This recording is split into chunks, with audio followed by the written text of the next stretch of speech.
Le samedi 6 mars 2024, nous étions à Asamaka quand dans les environs de 10 heures du matin, des convois de 21 camions ont acheminé des migrants refoulés d'Algérie. Au total, ce sont 1516 migrants qui ont été accueillis par les services de la police et les agents de l'OIM basés à Asamaka. Des migrants en majorité de nationalité nigérienne cette fois-ci et quelques ressortissants camerounais qui font partie du lot. Des migrants qui sont arrivés dans des conditions extrêmement difficiles où se lit la désolation et le désarroi total sur leur visage. Pour comprendre vraiment ce que vivent les migrants refoulés d'Algérie, nous avons fait un tour dans le village d'Asamaka pour rencontrer les différents responsables qui s'occupent tant bien que mal de l'accueil des migrants subsahariens refoulés d'Algérie. Donc, ils sont arrivés ce matin du 6 avril 2024. Donc, ils seront enregistrés, répertoriés. Après le profilage, ils vont continuer sur Arlit et puis Agadez. Pour ce qui est de cette année, le premier trimestre vient de s'écouler. Contrairement à l'année précédente qui est de 12 292, nous sommes retrouvés avec un chiffre de 9 682.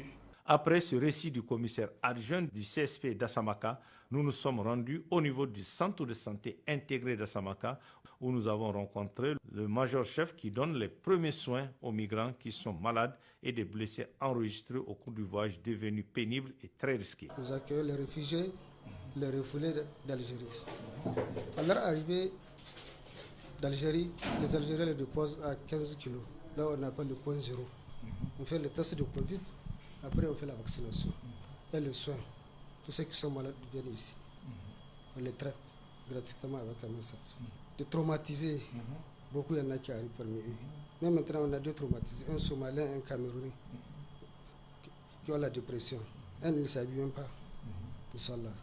Dans chaque convoi, tu vas voir des fracturés, même pas une semaine. Des femmes qui ont reçu des césariennes, dès l'hôpital, on les envoie ici à Samaka. Avec le mois qu'on a, comme MSF a un médecin. Mais notre grand souci ici au niveau de ceci, c'est le manque d'ambulance. On n'a pas d'ambulance pour l'évacuation. À chaque moment, s'il y a l'évacuation, il faut qu'un MSF appelle à Arlit, il faut 24 heures. Je suis le seul agent de l'État ici. Vous m'avez trouvé moi seul. Elles ont des heures de service, ils partent. Vous êtes le seul agent? Je suis le seul agent, je suis le contractuel, un contractuel d'État. Depuis 2020, je suis ici. Après la visite chez les deux responsables administratifs du village d'Asamaka, nous avons rencontré cette fois-ci cet homme qui fait office du chef de village d'Asamaka sans être véritablement le chef, puisqu'aucune décision administrative ne le confirme dans cette tâche qu'il assume avec courage et fierté pour servir son pays. Il nous parle ici des conditions désastreuses dans lesquelles les migrants subsahariens refoulés d'Algérie arrivent dans le village d'Asamaka.